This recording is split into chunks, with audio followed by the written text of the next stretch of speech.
Well, welcome back, my friends all, to another rousing rendition of Choir Boys Outdoors. We're going to talk about drugs and knives and losing weight and all kind of just fun topics today.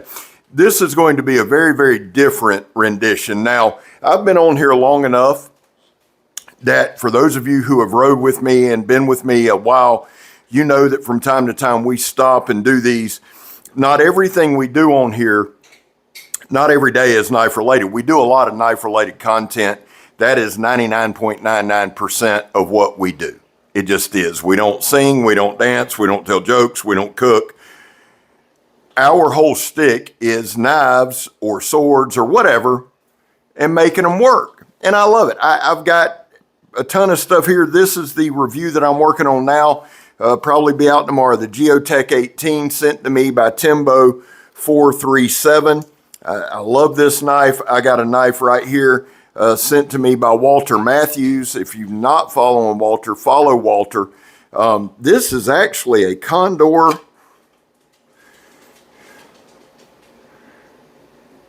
Bush Glider, 1095 steel. I'm really I guess this is Condor's version of a Mora. We're going to find that out. So 99% of what we do is knives, and I do some other stuff, but mostly knives. I want to take a quick second and shout out Donald Mike Gideon. Sent me a couple of slingshots, slingers, and I love these things. I adore them. I put out a short on them, and I'll try to get another video on them. I love that. But today, I want to tell you how we got here, and I think it's important because this channel, Choir Boys Outdoors, is my journey, right? I mean, there's Megatron, there's Kurt, and there's Shane, and there's people that help Sarah, and there's part of this big team that is Choir Boys Outdoors, but at the end of the day, I'm the one on here a ton, and it's kind of me learning and going through knives and growing. But I want to stop for today. We'll get back to knives tomorrow, and I just want to cover a couple things. Guys, I have three causes. The 22 a day, supporting Leo, and never quit quitting. None of those, none of them tie into the other. They all can, I guess, but they're my causes. I want to talk to you about the never quit quitting today. I know this won't be a very well-watched video, and I'm okay with that. Again, I've been on here long enough now that I will survive. You know, if we don't get 1 million views, it'll be okay. It'll be all right. In fact, if we get 200 on this video, I'll be shocked. It's not going to be a short video. I'm not going to try to make it super long. But here's the deal. Never quit quitting. That phrase was told to me by Freddie Smith on the day that one of my best friends on this planet died, Eric Smith. You'll see purple bandanas, and anything really that you see purple is in honor of Eric. That was his favorite color. And he died. Matter of fact, July 31st is going to be 4 years he'll be gone. And his dad, on the day he died, I went out there and he said, "Scab, I want to tell you something that I heard that I was going to share with E, and I never had the chance. And it was simply this: never quit quitting." And he said, "I didn't come up with it, but I heard it." From the time I heard that phrase, it stuck with me. Now, if we're going to be real honest in this video, and that's what we're going to do, I got to tell you something. June 23rd or 24th, one of those dates, I believe it's the 24th, will be my 4-year anniversary on YouTube. I know the thing always says 9 years. I haven't been on here 9 years. The first video I ever posted was on June 24th, 2020, right? I've been on here 4 years. I've been clean for probably 4 years and 2 months. When I got on YouTube, I hadn't been clean long, and I fell off a couple times. Around the time Eric died, I'm going to tell you, it was tough. But never quit quitting stuck in the back of my head. And when I finally just said, "the hell with drugs, I can't do this anymore. It's going to cost me my marriage. It's going to cost me my relationship with my parents and my son and my at that time just one grand. It's going to cost me everything." And I had a very eye-opening moment, and I said, "I'm done. I'm done." I can't tell you how to do that. You have to be sick and tired of being sick and tired, and something has to click in your head where I'm done. Not, oh, I'll just re-up, and if I can just get a good source, I'll just taper off. No, see, people reach out to me all the time, and they're like, well, Scab, I'm just down right now. That's it. If I turn it around, I'll be okay. No, if you get off drugs, the drugs are the heart of the matter. And I'm not talking down to you. I have spent a lifetime on drugs. And I had a moment, and I'm not bringing it up here because it is too personal, but I had a moment where it was as clear as a glass window that I was fixing to lose everything. And it was that eureka moment. I said, I'm done. Fortunately for me, at that time, I called my boss the next morning. I said, hey, I know we're not busy. He goes, no. He said, we're going to have to send you out with surveyors. I said, well, do you mind if I take a few days off? He said, no, I don't mind. It'd probably be better because I know you don't like going out there. I wound up taking 4 or 5 days off, and I slept. I literally slept for 4 or 5 days. When I got past the initial thing, I thought, okay, I feel good, and I want everybody to celebrate with me, See, the thing with addicts is this: when you're in the middle of it, you justify and you make excuses, and you worry about you, and you worry about staying high, and you worry about not DTing, and you worried about all these things, when the truth is you have just slash burned everybody around you. And while they're probably glad you're off drugs, there's still that emotional damage that's out there. I got off drugs, and that was great. I decided to pour my energy into this. And I found a passion that I didn't really ever know I had. Right? I've always loved knives. I've always loved sharp and pointy things. I've always loved all of it, but I didn't realize how much of a passion I had. Now, part of that passion, and you've got to understand this, is looking at it with a new lease on life, right? The problem was I was done with the drugs, but my whole life I worked out. From the time I was literally 12 years old to probably 45, 42, 43, somewhere in there, early 40s, I worked out. And then the drugs hit, and they literally took over everything. Now, somehow I managed to still eat like I was working out, even though I didn't. I still took tests, which I was just in such a screwed up headspace that I was doing coke and everything that got fentanyl, everything, and not by choice with the fentanyl, but everything's so loaded with that shit and meth and all this stuff. And I know this is going to come as a shock to some people, but most guys that you're getting your shit from, most drug dealers really don't give a shit. They're going to get the best bang for their buck. Fortunately for me, some of the guys that I got stuff from were actual friends, and some of them had even at times said, you're doing too much. But my point here is once the drugs were gone, I was ballooned up. I was one of those guys that did drugs and ate, right? And it's kind of funny, but it's not. When you realize I had ballooned up to about 365 pounds, a lot of that being the fluid around my heart and in my calves. My calves at that time would literally split open and ooze. Megan will tell you, it was disgusting. It was gross. But now I'm off drugs, and I thought, well, I'm going to pour my energy into the channel. And that was going great, but it was like something was missing.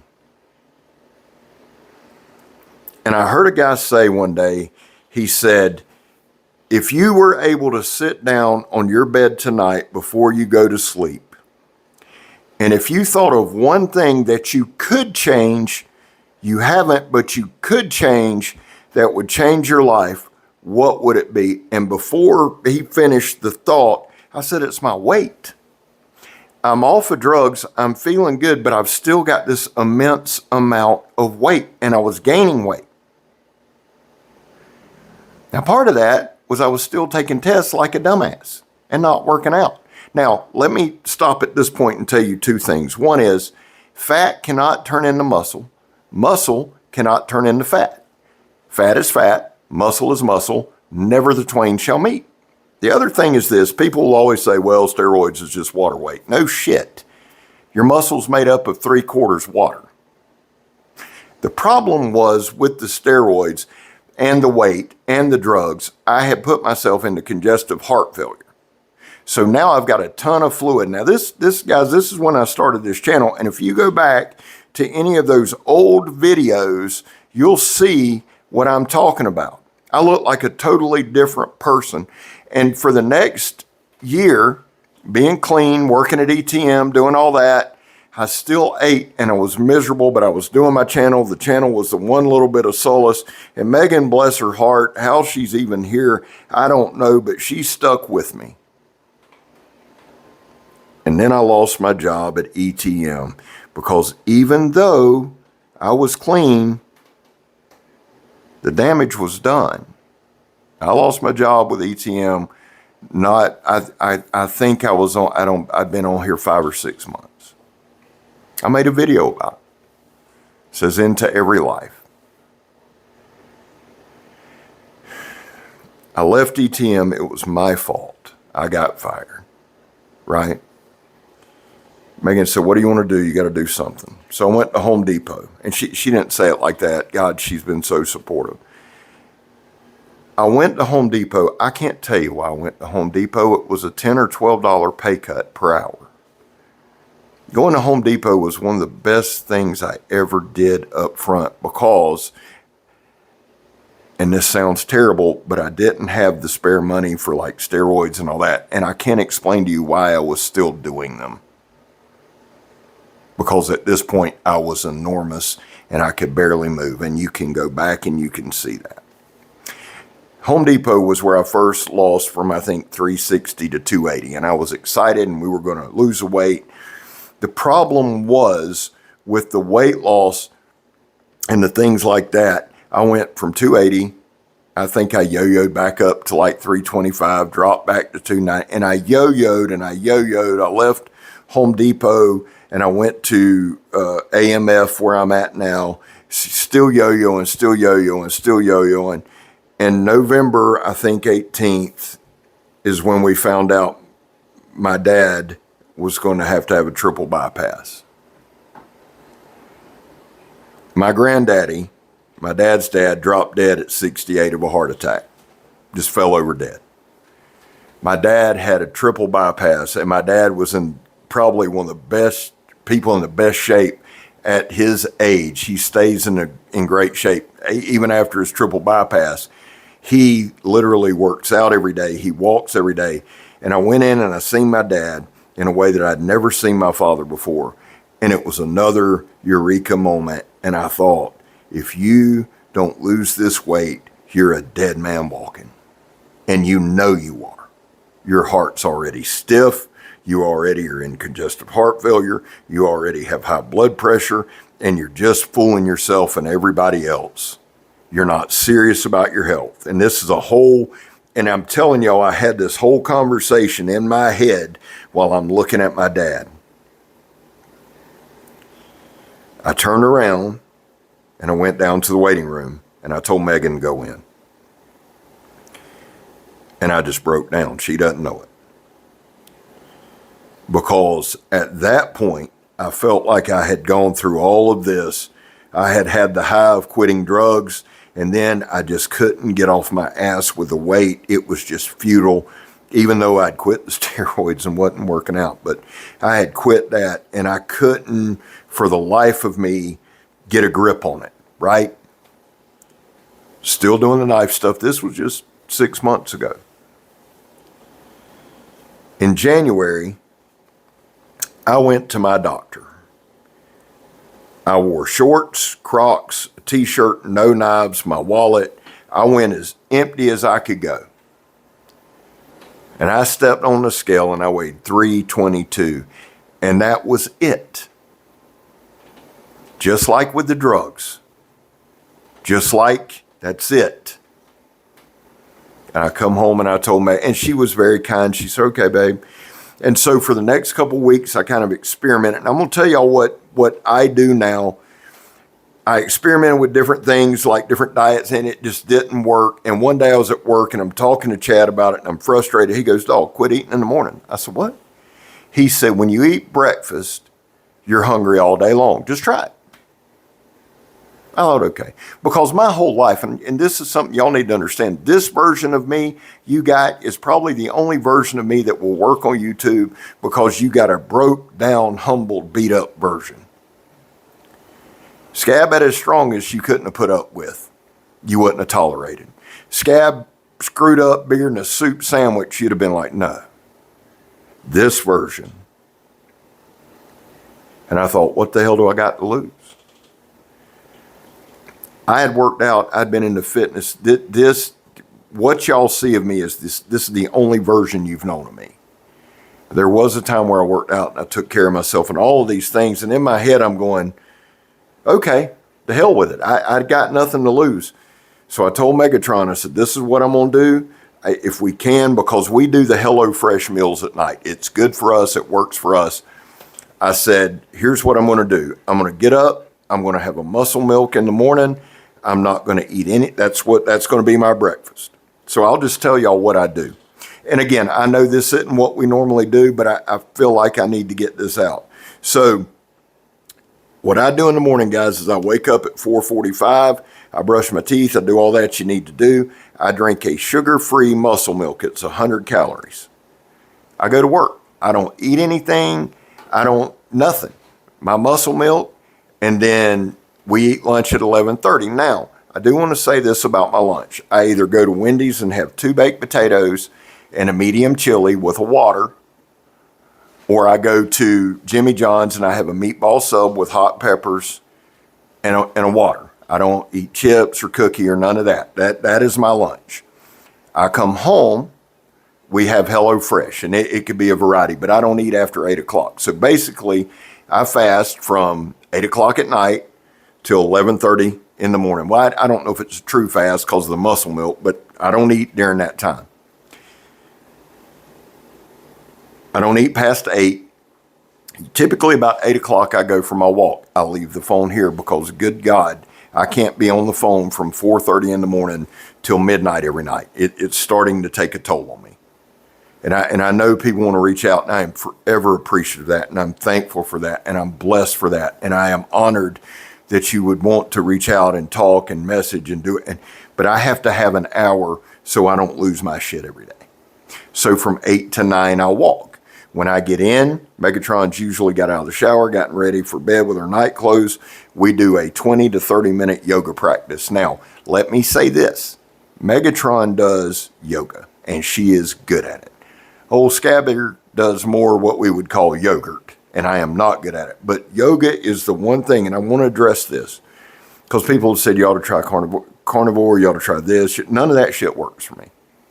And I want to encourage you, if you need to lose weight, find what works for you and do it. Don't listen to anybody else. It's okay to take advice. It's okay to seek advice. But when you find what works for you, that's what works for you. That I'm going to do this my way. Why? Hard-headed? Nope. It works. The other side is this, guys. This is not a diet for me. This is a lifestyle change for me. That's why I'm being so open about it. And I'm putting out all these shorts with weight loss. And I'm doing all this because I am sick and tired of living like this. I've been in shape. I don't want to live like this. I don't want to do it no more. I don't want to be big anymore. I've been big, God Almighty. I've been big my entire, and I don't mean fat. I mean, I've been big my whole life. I started working out at 12 years old. I grew up in the 80s. And I know everybody, well, y'all did it wrong. Well, you weren't there, most of you. You might bench press 3 times a week. You did more jailhouse work, back arms. That's what you did in the 80s. I was blessed that I had a high school coach in 85 or 86, Coach Poulos. He was from New York. He's the guy who really started me down the road of, hey, you don't need to bench press 3 times a week, Scott. This is what you do. He's the one that started my journey, right? But my whole life, man, I wanted to be big. At my biggest, I think when Megatron and I met, I was 34 or 35. I was at probably the height of my powerlifting. I could bench 525 reverse grip. I think I lifted in the APA, or it wasn't the clean one. There was the AAPA. I think that was the drug tested one, in the APA. But I could bench 525. I could squat 8, and I could pull 7. My deadlift sucked. It sucked. My hands just, you can't use wraps. And the funny thing with me is this: no matter what I do, like Dexter Jackson, and those of you who are familiar with bodybuilding know who the Blade is. You know who Dexter is a friend of mine. I had dinner with Gary Frank, the first man ever to break the 2,500 pound, 2,600 pound, 2,700 pound. And I was at the powerlifting meet. The man shattered the 2,800 pound record in powerlifting. I have made it a point, when I do something, I try to get with people who are good or the best in their field. And it's like, I did all that and I had all my friends, and it's like when I hit the drug phase and I just left everything, a big old hole about this big was in my soul, because I'd worked out my whole life.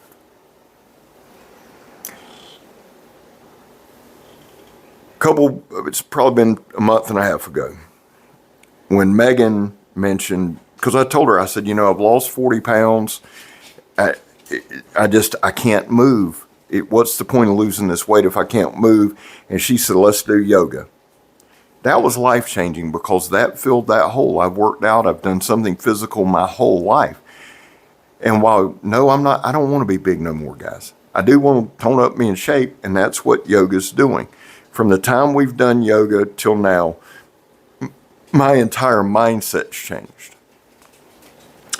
I wanted to come on here and just share this with you, because while yes, we do knives, and yes, we do blades, and yes, and really, guys, there are two audiences. There's the shorts audience, and some of the stuff I do is cringy, and it's goofy, and it's, cutting a ton of water bottles, and it's fun to me. I love it, right? But we have that audience, then we have our long form review audience, and then we have our just solid ride and die guys.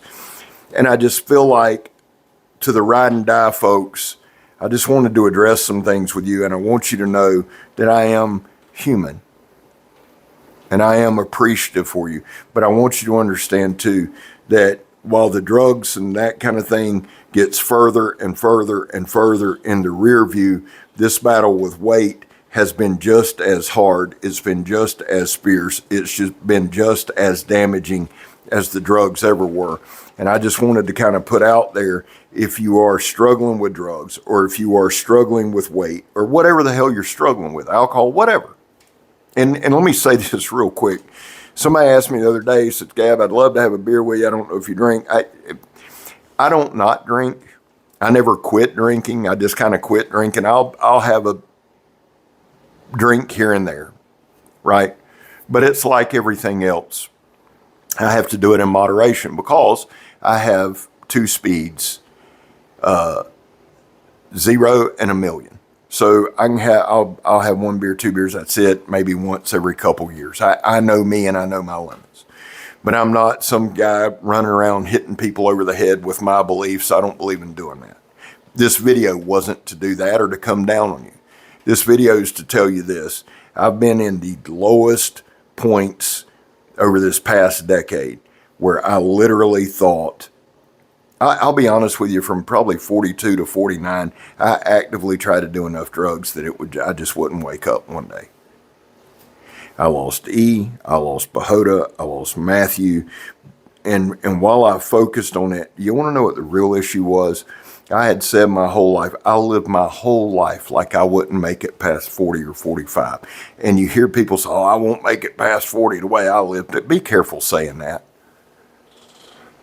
I said that really about 50. I said it about 50. And you can ask Megatron, on the night before my birthday, she had to sit by me. I almost had a damn panic attack, because I had talked about I wouldn't live past 50, and I had drilled that into my head, and I had watched Bahota die, and I'd watched my friends die after saying that stupid shit. You can ask her.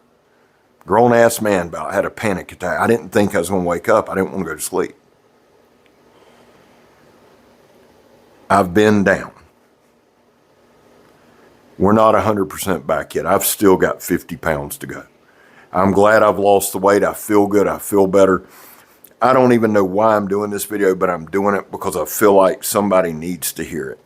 The knives are great. And really, the knives gave me a place to put my energy and put my time and really allow me to focus on what I needed to do as far as energy, like just burn up that energy so I don't just have energy going in the wrong places. And I love doing this, and I love the riding with Scabs. I love riding around hollering. I love doing everything we do. And when I say that I love you, here's what I mean by that. I don't mean like I love you like I love Megatron or my kids or my girl, but I mean I am so appreciative to you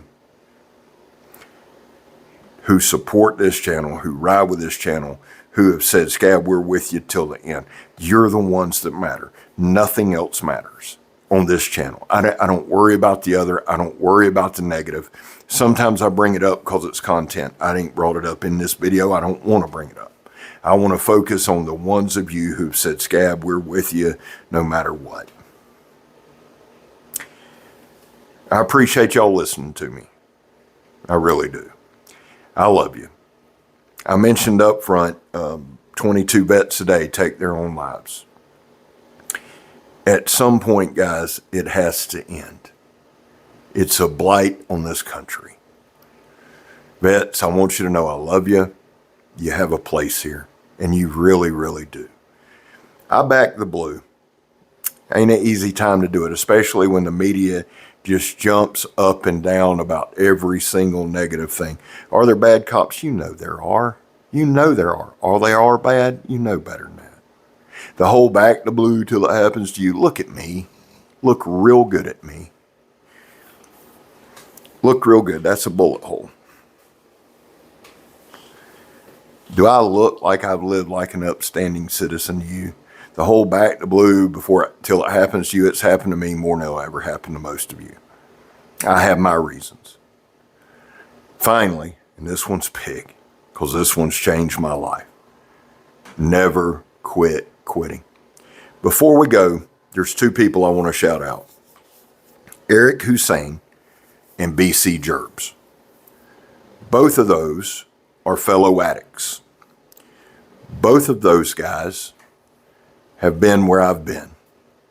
Both of those guys have admitted and said willingly and put it out there. It's not easy to do that. It's not easy. You open yourself to everything. So if you don't support BC Gerbs or you don't support Eric Hussein, please do. I'll put links to both of their channels in the description. In the meantime, guys, we got some good stuff coming up, but from the bottom of my heart, I love you. Thank you. I'm Scab. You're not. And I'm gone, son. We'll see y'all tomorrow.